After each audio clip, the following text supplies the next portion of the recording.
그 코로나가 끝나고 오프라인에서 이렇게 뵐 수 있으니까 정말 너무 좋은 것 같고요. 온라인에서 이렇게 행사를 하게 되면 아무래도 이제 화면을 켜주시긴 하지만 열심히 들으시는지 제에게 전달이 되는지 참 이렇게 느낌이 오지 않아서 좀 애매한 면도 있었는데 이렇게 또 식사까지 겸한 이런 이제 편한 자리에서 발표를 할 수 있게 돼가 너무 좋은 것 같고요. 다행히 오늘 제가 설명드릴 내용은 클라우드 기반의 데이터 분석의 얘기를 드리려고 합니다. 그래서 얘기를 좀 두 개로 나눴어요. 클라우드 얘기와 데이터 분석 얘기로 이제 들어가려고 했거든요.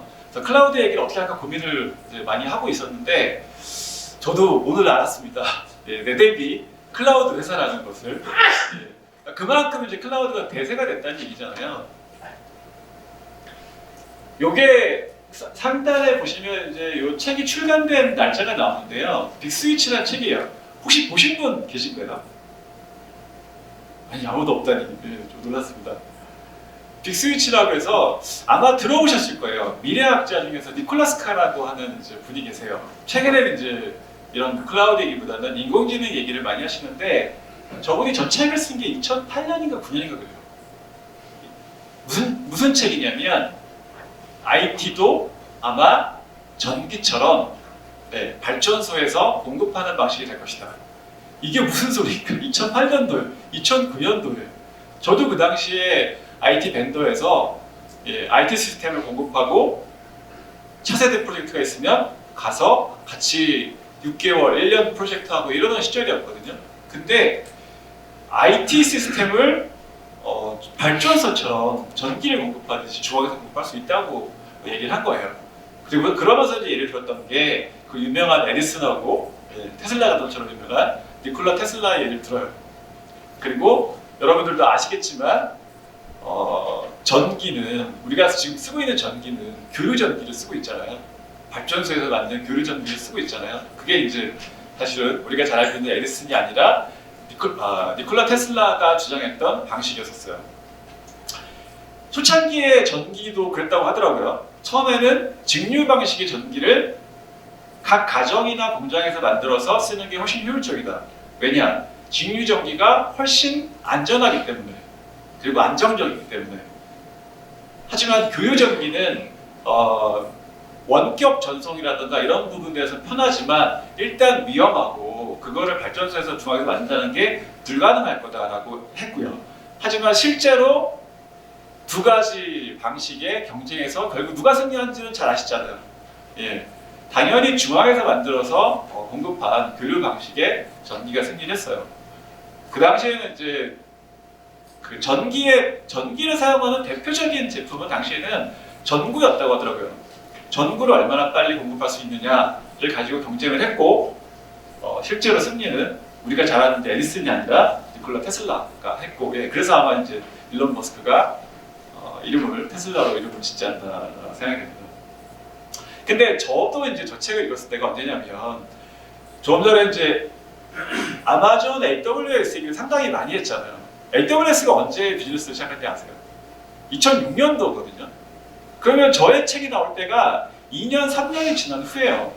근데 그때 벌써 이제 그 니콜라스 카라고 하는 분은 아마도 클라우드가 대세가 될 거다라는 얘기를 했던 거죠.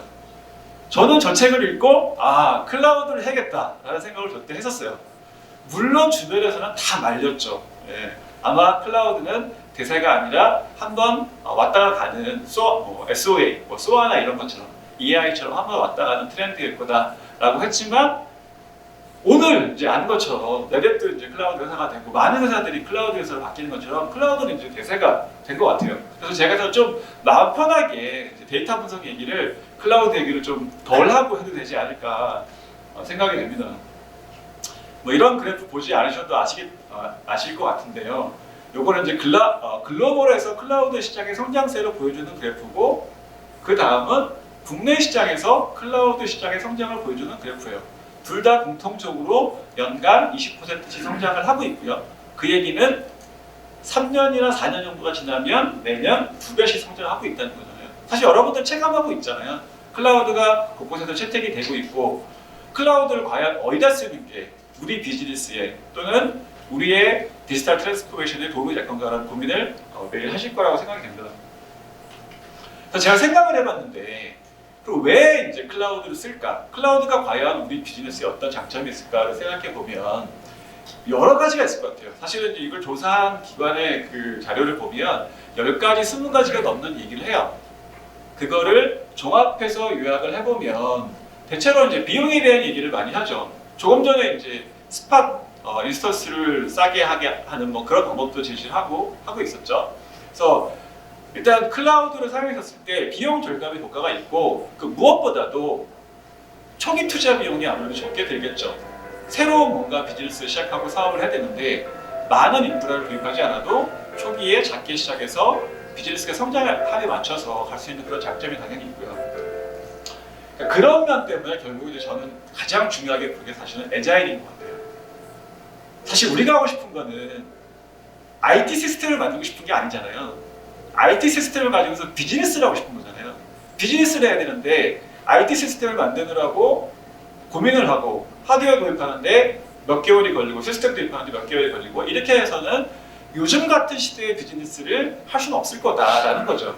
그래서 애자일이 필요하다, 민첩성을 가지기 위해서는 클라우드가 장점이 된다라고 하는 거고, 세 번째는 뭐 약간은 저것도 뭐 장점이 될까라고 하실 수도 있을 것 같은데 운영 효율 또는 협업에 대한 효율을 말씀드리는데 클라우드라고 하는 것들은 아까 전기를 발전소가 가장 싼 가격에 만들어가지고 각 가정이나 공장에 공급하는 것처럼 IT 업체가, 즉 클라우드 업체가 가장 최선의 시스템을 만들어서 규모의 경제를 만들어서 공급하는 거거든요.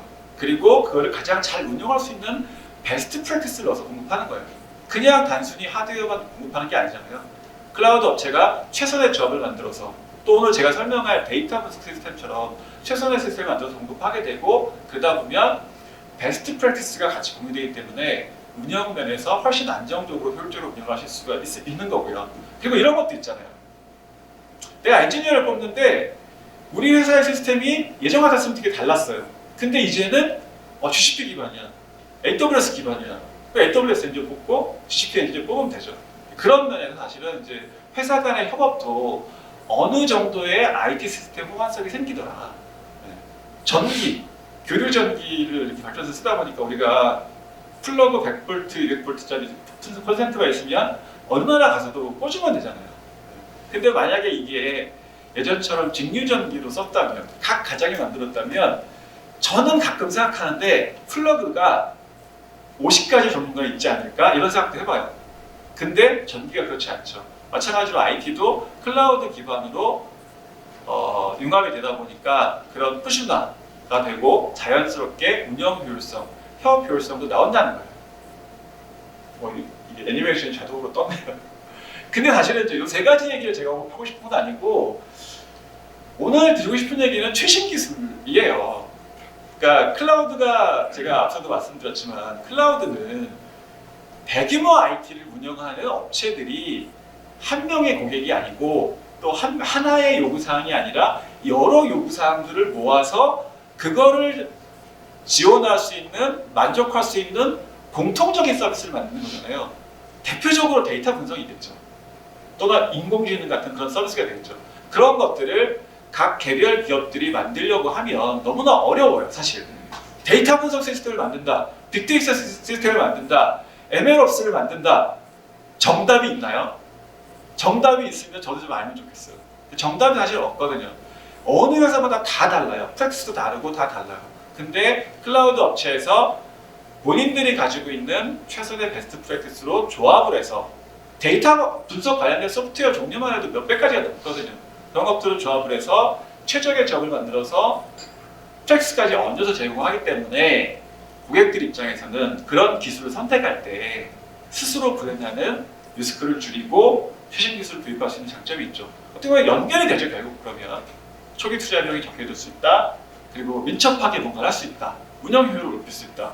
최신 기술을 사용할 수 있다. 이런 장점들이 있는 것 같고요. 네, 그 중에서도 이제 조금 더 스페시픽하게 우리가 이제 IT 얘기를 들어가 보면 아마도 저는 여러분들이 클라우드 컴퓨팅을 쓰신다면 거기서 얻는 기술적인 장점으로는 이 세 가지를 저는 말씀드리고 싶어요. 첫 번째는 데이터를 모아서 이제 분석하는 부분. 이 얘기는 오늘 이제 많이 드릴 거니까 이따가 설명을 드리고 두 번째로 이제 인공지능이라고 하는 분야는 어떻게 보면 이제 사실은 데이터 분석의 한 영역이지만 데이터 분석에서 나온 결과를 어떻게 활용하느냐가 달라지는 거죠.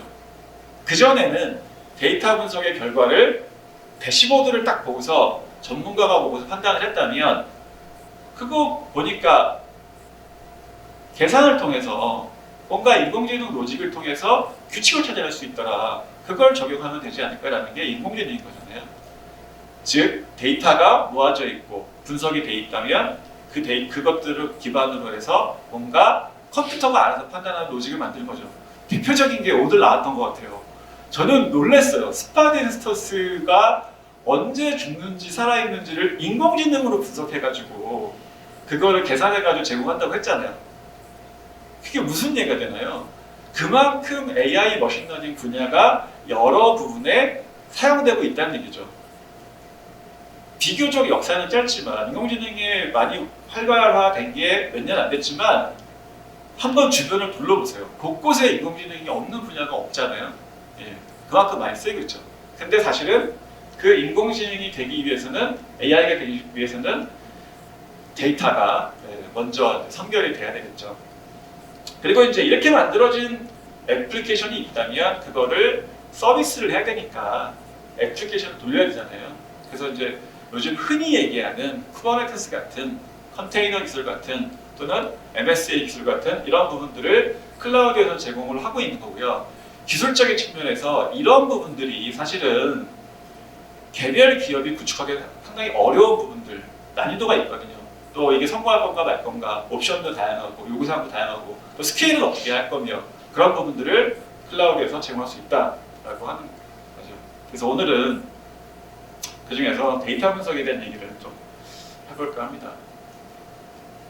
네, 요건 이제 아마도 많이 보셨던 그림일 것 같아요. 비슷한 류의 그림들이 꽤 많이 있어요. 그래서 우리가 데이터를 분석해온 과정들을 보면 이렇게 3단계, 4단계 정도로 보고 있는데 예전에 아마도 90년대, 2000년도 이 정도에 아마 그랬던 것 같아요. 예. 일단은 리포트를 만드는 거죠. 결과를 만드는 거죠. 과거에 일어났던 일들을 바탕으로 해서 결과를 보는 거죠. 와레픈 어떤 일이 일어났느냐, 매출이 이번 달에 얼마가 됐어, 다음 달, 그리고 지난 해하고 비교해서 어땠어, 이랬던 분석을 했던 거고요. 그러면서 이제 조금씩 그 발전했던 게 실시간 분석도 하고 이렇게 하면서 나왔던 게 뭐냐면, 그래서 그게 왜 그랬는데 도대체, 그러니까 지난달에 매출이 잘 나왔는데 도대체 왜 그랬는데, 이제 이런 게 궁금했던 거죠. 그래서 그것들을 이제 분석하기 시작했어요. 원인 분석을 한 거죠. 조금 더 이제 드릴다운 해 나가야 되고 데이터의 양은 분명히 늘었을 거예요. 그냥 리포트만 보던 시절에는 다 요약된 정보, 로 데이터는 사라지고 요약된 정보만 봤으면 됐는데 원인을 알려고 보니까 조금 더 많은 정보가 필요했겠죠. 그리고 최근과 지금과 앞으로는 어떤 걸 할 거냐, 원인을 할품, 일어날 건가 말 건가, 고객이 정말 이 물건을 구매할 건가 구매하지 않을 건가, 이걸 알고 싶은 거잖아요. 그러니까 왜 일어나는지 알면 물론 마케팅 플랜을 세워서 비즈니스를 할 수도 있지만, 저 고객이 회원가입할, 물건 살 고객이고 아니고를 알 수 있다면, 미래를 알 수 있다면 거기에 맞게 더 나은 전략을 만들겠죠. 그게 바로 인공지능의 필요성이죠. 그 전까지는 데이터를 쌓고 그거를 보고 원인 분석을 했다면 이제 앞으로는 분석을 하고 싶은 거예요. 저거를 그럼 과거에 안 했느냐? 했었죠, 물론. 몇몇 전문가들이, 업무 전문가들, 정말. 그래서 이커머스 같은 경우에는 오늘 뭐 지마켓에도 오셨으니까 아시겠지만, 이커머스 같은 경우에는 조달해서 물건을 이제 공급하는 게 중요하잖아요. 그러면 이 물건이 언제 떨어질 것인가, 얼마가 수요가 발생할 것인가, 디맨드 포캐스팅 같은 게 되게 중요하잖아요. 그런 부분들을 잘 생각해 보시면 회사에 전문가분들이 계실 거예요. 엑셀 딱 펴가지고, 물론 이제 그렇게 훨씬 더 선진화가 됐을 거라고 생각이 되지만, 과거를 생각해 보시면 엑셀 펴놓고 그걸 보고서 이 물건이 언제 떨어질 것 같으니까 주문을 언제 시작합시다. 이렇게 하는, 그러니까 쇼핑몰에서 디맨드 포캐스팅을 담당하시는 전문가분들이 계셨어요. 근데 그 노하우를 몇몇 전문가가 아니라 시스템적으로 하고 싶은 거잖아요. 그게 이제 인공지능인 거고, 그렇게 해서 자연스럽게 이렇게 흘러가고 있더라라는 거죠. 조금 더 다른 얘기를 해볼까요? 네. 오늘 GCP 얘기는, 구글 얘기는 조금만 하겠습니다. 정말. 저는 요게 이제 제가 다니던 대학원에 교수님이 강의 중에 이제 보여주셨던 그림이에요. 되게 인사이트가 있는 그림이었다고 생각하고, 저도 나름대로 이제 개발자로도 일을 했었고, 데이터베이스, 데이터 분석 쪽으로도 이제 일을 하고 있는데, 많은 인사이트를 얻게 하는 그림이었던 것 같아요. 현재 또는 과거의 시스템들을 보면, 우리가 IT 시스템을 만들면 어떻게 만들어요? 시스템을 구축을 하죠. 하드웨어를 도입을 하고 소프트웨어를 쫙 설치를 해요. 그리고 상품을 만들죠. 즉 서비스를 만들어요. 이커머스 서비스, 또는 넷플릭스 같은 영화 서비스를 만들어요. 거기서 나온 데이터를 가져오죠. 데이터가 부산물이었던 거예요. 그죠? 현재까지. 아마 지금도 바뀐 데도 많이 있어요. 물론. 근데 이제 조금 과거를 생각해보면 그 전까지는 하드웨어에 소프트웨어를 만들어서 거기서 나오는 정보가 부산물이었던 거예요. 데이터가. 근데 앞으로 또는 지금도 나오는 그 서비스들, 이커머스 부분도 특히 많이 그러죠.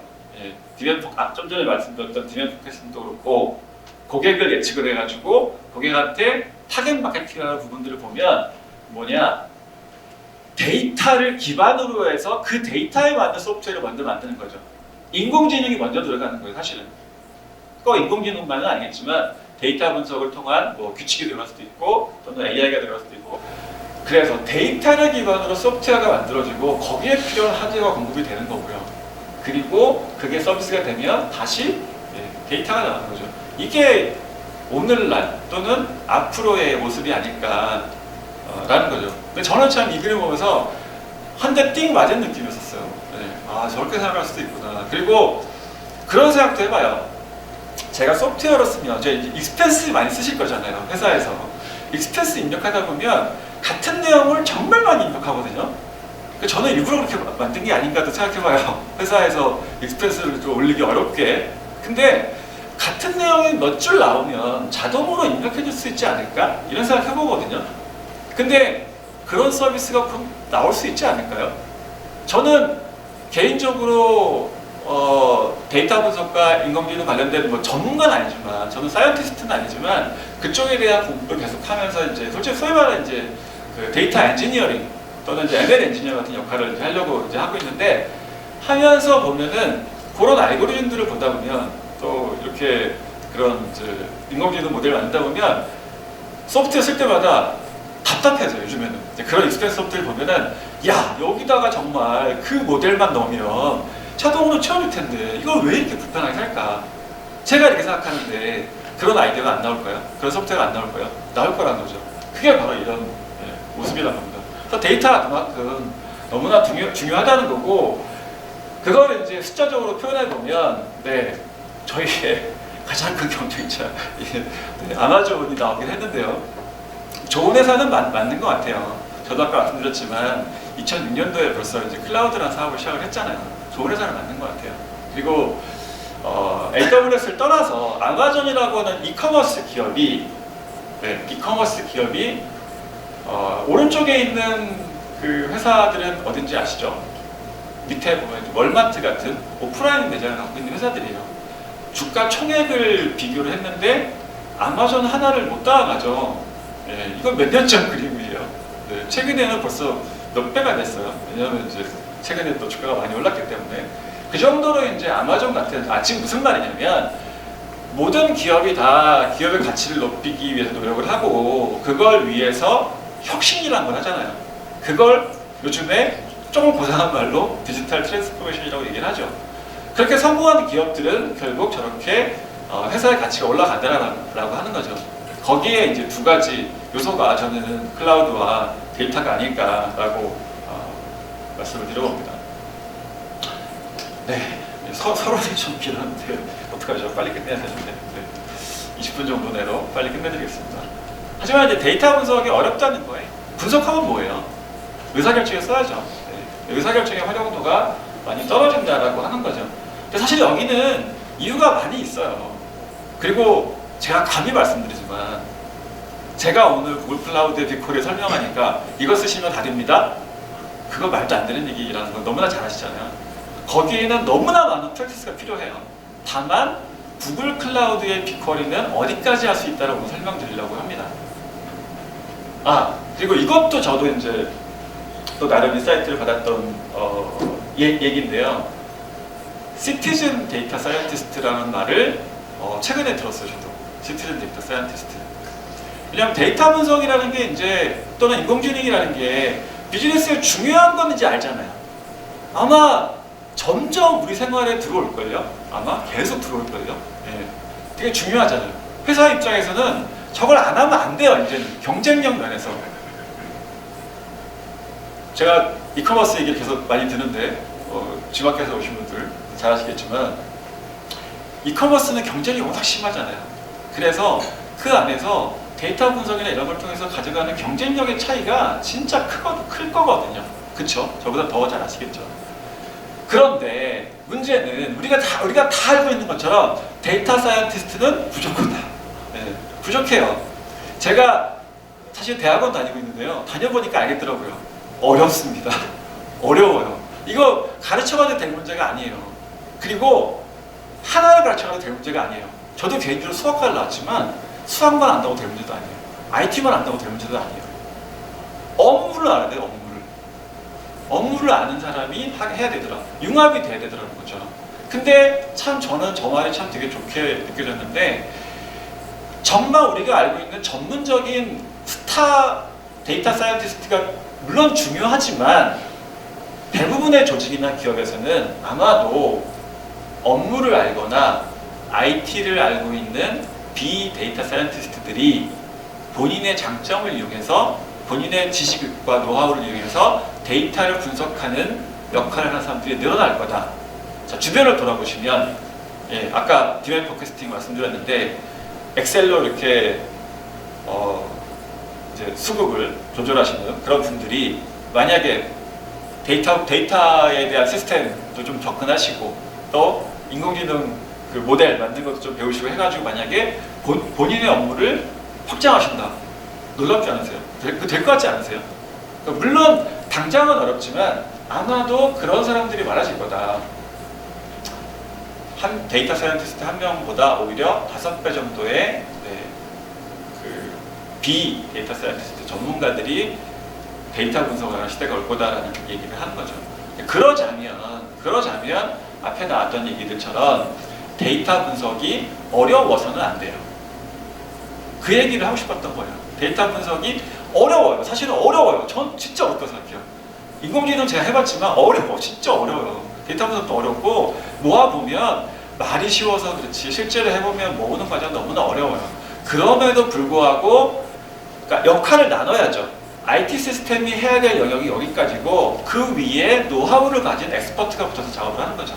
그렇게 나눠야 돼요. 그걸 자꾸 문제를 하나로 보니까 그냥 어렵더라라고 보는 건데 그러지 말고 인프라 부분을 분리하고 전문가는 또 키워야죠.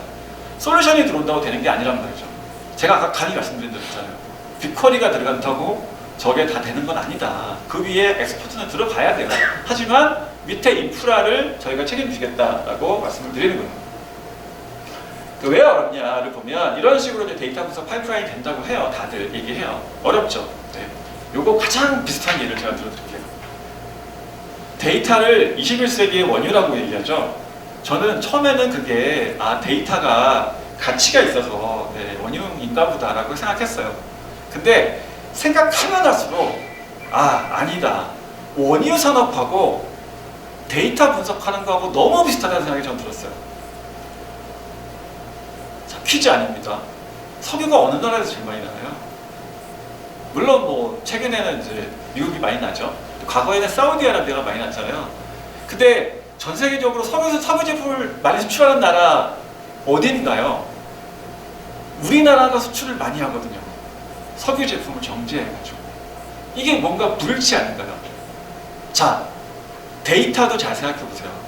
데이터가, 그러니까 원유도 사우디아라비아에서 난 거를 가지고 와서 우리나라 정유공장에서 정제를 해서 휘발유를 만들듯이 데이터도 발생하는 지점과 그거를 가지고 와서 분석하는 지점이 달라요. 그리고 그걸 어떻게 갖고 올까? 정답이 없죠. 원유를 갖고 올 때 유조선으로 갖고 와야만 정답일까요? 파이프라인으로 가져야만 정답일까요? 예, 정답이 없는 거잖아요. 방법에 따라 다른 거잖아요. 그 상황에 따라서. 그러다 보니까 아까 말씀드린 것처럼 데이터 분석 시스템이 정답이 없을 수밖에 없다. 조합을 따지면 몇백 가지, 몇천 가지 조합이 나오는데 그게 이거 하나로 됩니다라는 게 불가능하다는 거죠. 예. 그래서 어쨌든 근데 정유 인프라, 무슨 그 원유를 저장하는 인프라, 뭐 배송하는 유조선 인프라, 이런 인프라가 있으면 도움은 돼요. 그렇다고 해서 그게 산업 전체를 다 완성하는 건 아니에요. 예. 그렇죠. 그런 면에서 저는 이 원유라고 하는 비유가 너무 좋았던 것 같고, 실제로 데이터처럼 생산지, 그걸 수송하는 부분, 실제로 데이터 분석해보면 저 넘기는 파이프라인 다 만듭니다. 다 만들고 분석하는 과정. 우리 화학 시간에 배웠죠. 정유공장에서 그 하면은 원유를 끓인다고 하죠. 끓여가지고 가장 높은 점이 낮은 것부터 분리한다고 하죠. 우리가 데이터를 갖고 오면 어떻게 해요? 다 분리하죠. 분해하고 정제하고 필요한 거 뽑아냅니다. 그게 안 되면 의미가 없죠. 원유를 차에 집어넣을 수 없잖아요. 휘발유 만들어야 되잖아요. 그런 과정이 필요하다는 거예요. 거기서 오해를 하면 안 되는데, 데이터가 모였으니까 끝났다? 회사에 좀 그렇게 오해하시는 분들 계시긴 하죠. 네. 근데 그거 아니라는 거는 이제 이런 설명을 하면 되지 않을까. 뽑아줘야 된다. 정제가 돼야 된다. 의미가 있는 된다. 쉽지는 않아요. 저게 석유 정제 산업이 하루아침에 이루어졌겠어요. 저게 몇백 년이 걸린 거잖아요. 마찬가지로 데이터 분석도 마찬가지라고 생각이 되고요. 네, 그래서 이제 구글 클라우드 얘기를 좀 드리려고 하는데요. 저희는 그러니까 분석 인프라를 제공하려고 해요. 저희가 그러니까 이제 분석의 노하우라는 부분들은 저희의 이제 컨설팅 서비스가 할 수 있는 거지만, 어쨌든 저희는 기본적으로 거기에 필요한 인프라를 최대한 안정적으로 제공하려고 하고, 그리고 머신러닝 라이프 사이클하고 연결이 돼야 된다. 제가 미리 말씀드렸던 것 같아요. 왜 데이터 분석이 되고 왜 인공지능으로 가야 되는지. 자연스러운 거예요, 너무나. 근데 인공지능을 하려고 하니까 데이터가 부족한 거고, 데이터를 뭐가 났더니 뭐 하지? 하다가 인공지능 하게 되는 거고, 연결이 될 수밖에 없어요. 그리고 데이터 분석을 위한 저희가 포괄적인 솔루션을 제공한다. 그 이유도 아까 봤던 원유 산업하고 똑같아요. 생태계가 필요하거든요. 그렇기 때문에 저희도 최대한 많은 솔루션을 제공하려고 하는 거고요. 아까 AWS 서비스가 200개, 300개라고 했는데 저희도 이제 그렇게 되는데, 데이터 관련된 서비스가 한 50개 정도 돼요. 그렇게 되는 이유가, 이게 A라는 제품이 있으니까 A-가 필요 없는 게 아니에요. A는 있지만 비슷한 A-가 필요하고 A-가 필요하고 이런 거예요. 골라 쓰는 거예요. 거기서 어떤 걸 골라 쓰고 하는 게 노하우인 거고, 그거는 저희의 이제 컨설턴트 또는 뭐 저 같은 같이 얘기를 해서 보시면 될 것 같고요. 그래서 이제 이런 많은 솔루션들을 제공하고 있고요. 오늘 사실 주요하게 말씀드리고 싶은 거는, 그 중에서도 이걸 다 설명하면 제가 오늘 여러분 식사 못하게 만들거든요. 그래서 디코리만 좀 설명드리려고 합니다. 저희 대표 제품이고, 저희가 클라우드 업계에 분명히 후발주자는 맞지만 데이터 분석만큼은 선두라고 제가 말씀 감히 드립니다. 정말 많은 고객분들이 클라우드에서 데이터 분석은 저희를 선택을 해주고 계시는데, 그 중에서도 다들 기억하고 있는 이름 중에 하나는 빅쿼리예요. 빅쿼리라고 하는 제품이에요. 빅쿼리는 이제 원유로 치자면 이제 그 저장소 같은 역할을 하는 거고, 거기서 이제 약간 정제 같은 역할을 같이 하는 그런 제품이라고 보시면 되고요. 쉽게 말하면 IT적으로는 데이터베이스죠.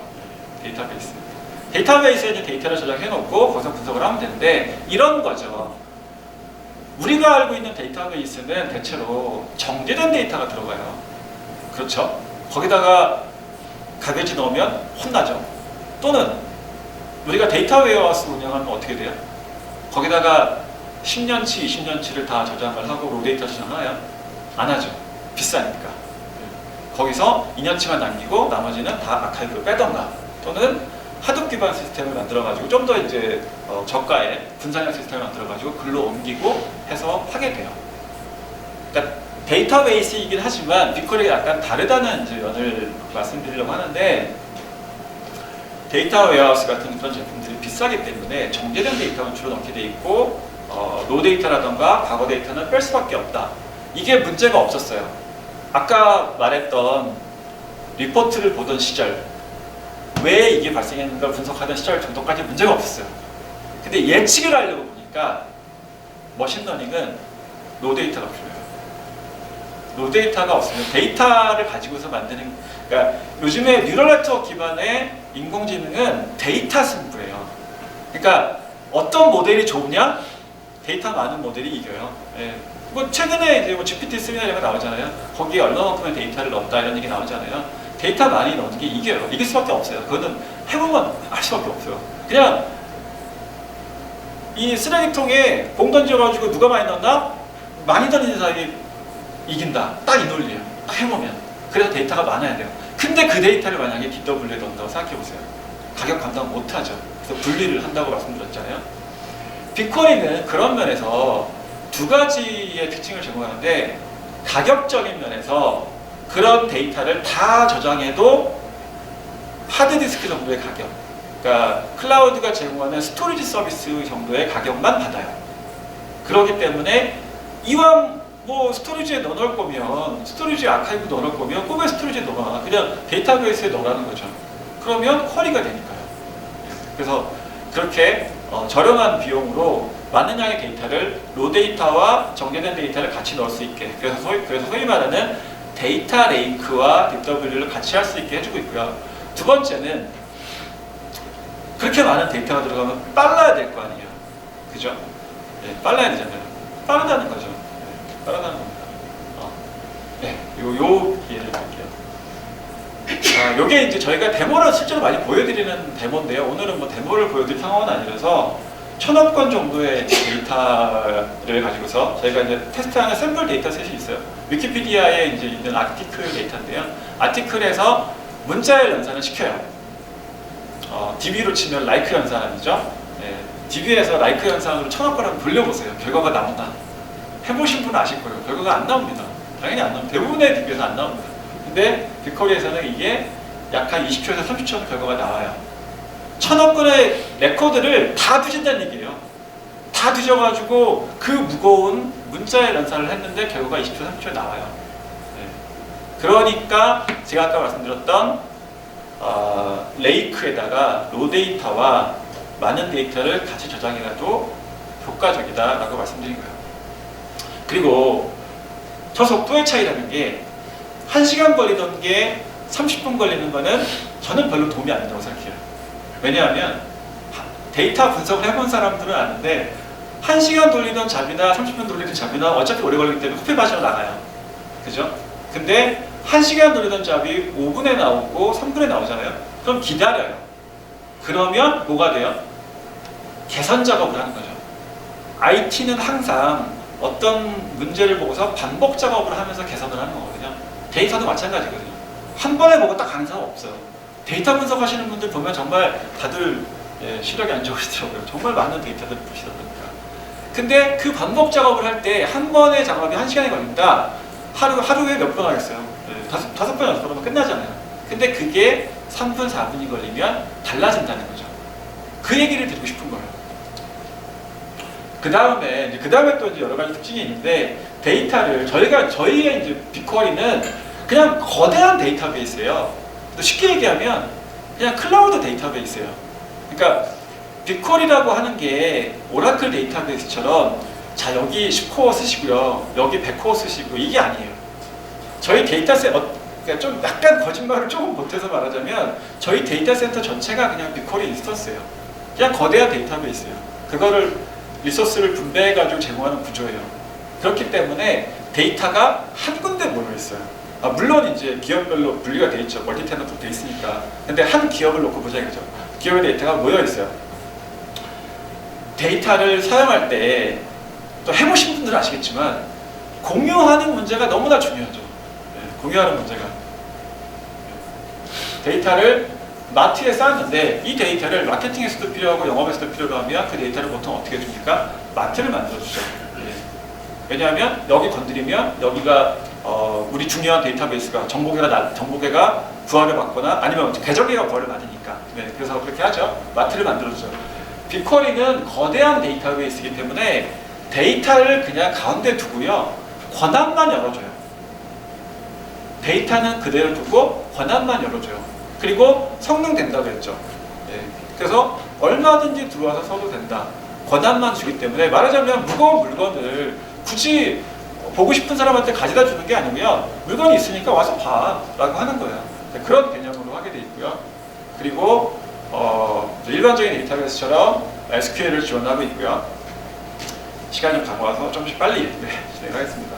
그리고 이제 머신러닝 말씀드렸잖아요. 머신러닝 얘기를 하면 여러분들 식사 못합니다. 그래서 제가 간단하게만 말씀드리면 빅쿼리는 거대한 데이터베이스고 데이터가 쌓여있고 로 데이터가 쌓여있고 데이터 레이크고 머신러닝을 할 준비 다 됐어요. 근데 그 데이터를 머신러닝을 돌리기 위한 플랫폼으로 빼서 하셔도 되고요. 가져와서 하셔도 되고 빅쿼리 안에서 바로 할 수도 있어요. 최근에는 이걸 많이 원하시는 분들이 많아요. 머신러닝을 하는데 빅쿼리에 들어있는 걸 가지고 그냥 돌리는 거예요. 바로. 그러면 아까가 똑같은 거죠. 무거운 바이토를 가져다 주는 게 아니에요. 여기 있으니까 와서 해 라고 하는 거예요. 그래서 쉽게 할 수 있게 해준다 라고 하는 게 빅쿼리 머신러닝이고요. 네, 그 정도 하고 네, 거의 마지막으로 왔는데요. 그래서 제가 드리고 싶었던 얘기는 이게 이제 머신러닝의 전체 라이프 사이클이에요. 전체 라이프 사이클이에요. 여기서 뒷부분은 이제 주로 머신러닝, 요즘에 소위 말하는 이제 ML, OPS 부분을 말하는 거고 앞부분은 데이터 분석을 말하는데 저게 떨어질래야 떨어질 수가 없죠. 당연히 붙어야 되는 거죠. 오늘은 제가 오늘 앞부분까지만 말씀을 드렸고요. 기회가 되면 전체를 한번 설명드릴 수 있는 기회가 있으면 좋겠습니다. 저희 고객사들 소개 간단히 몇 개 드리고 마무리하겠습니다. 유네프라고 하는 이제 온라인 쇼핑몰이고요. 아무래도 이제 온라인 쇼핑몰 쪽이 데이터 분석이 중요하기 때문에 많이 쓰게 됩니다. 그래서 여기도 이제 고객 데이터 분석을 위해서 외부 데이터를 가지고 와서 레이크를 만들려고 보니까 기존의 DW로는 한계가 있는 거죠. 그래서 이제 굴러온 돌이 이제 박힌 돌을 빼는 것처럼 기존에 있던 DW를 오히려 빼내는 건 아니고 밀어놓고 빅쿼리로 이제 DW를 만들어서 사용했던 그런 사례고요. 그리고 이제 광고 데이터를 분석하는 우리나라 업계 1위 업체가 와이더 플랜이시고요. 여러분들 왜 구글 가서 뭐 검색하고 다른 사이트 가보면 광고 뜨는 경우 있죠. G마켓에서 뭐 검색하고 뜨잖아요. 그걸 이제 주로 이 업체가 하거든요. 얼마나 많은 데이터를 분석을 하겠어요. 그래서 이 업체가 하드 기반으로 이제 작업을 하다가 그 부분들을 인프라 관리가 어렵고 하다 보니까 빅쿼리 기반으로 전환을 해서 훨씬 빠르게 하고 있고요. 좀 많이 스킵을 하겠습니다. 마지막으로 이제 요 사례도 앞서 네뎁에서 나왔던 사례랑 같은 업체예요. 저도 업체 이름을 막 얘기할 수는 없는데요.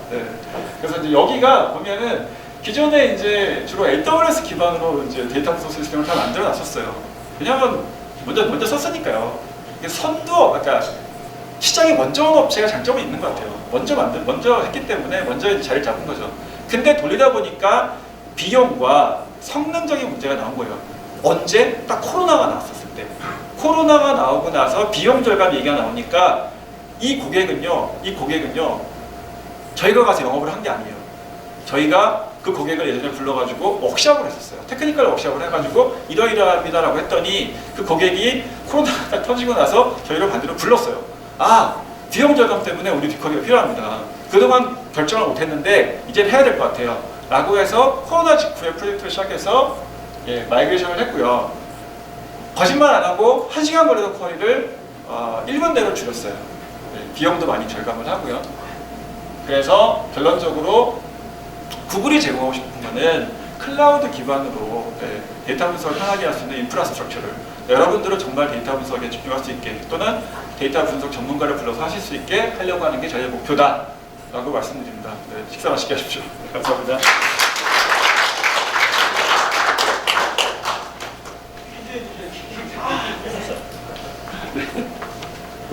제가 발표하면서 이제 중간에 그냥 힌트를 좀 드리긴 했는데요. 첫 번째 퀴즈는 구글 클라우드에서 분석 프레임워크 중 가장 중요한 역할을 하는 컴포넌트로 방대한 데이터를 원천 그대로 저장할 수 있는 손 드세요. 먼저. 네. 네, 맞습니다. 네. 두 번째는 좀 어려울 수 있어요. 네, 못 맞추면 힌트 드릴게요.